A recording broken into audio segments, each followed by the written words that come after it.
নির্বাচিত সরকার না থাকলে দেশে আইন শৃঙ্খলার অবনতি হবে, বিনিয়োগ বাধাগ্রস্ত হবে, কর্মসংস্থান সৃষ্টি হবে না, এমন মন্তব্য করেছেন বিএনপির vice chairman Abdul Awal Mintu.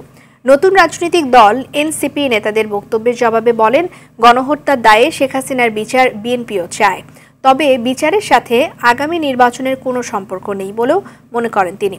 BNP আশা করে নির্বাচনের মাধ্যমে রাজনৈতিক সংকটের সমাধান হবে।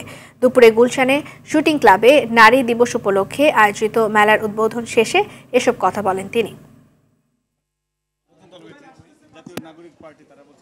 আমি মনে করি না বিচারের সাথে নির্বাচনের কোনো সম্পর্ক আছে।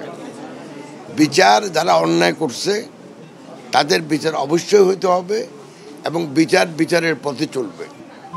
আর নির্বাচন, একটা দেশে গণতান্ত্রিক সরকার যদি না থাকে সেই দেশে না আইন শৃঙ্খলার উন্নতি হবে, না বিনিয়োগ হবে, না কর্মসংস্থান হবে।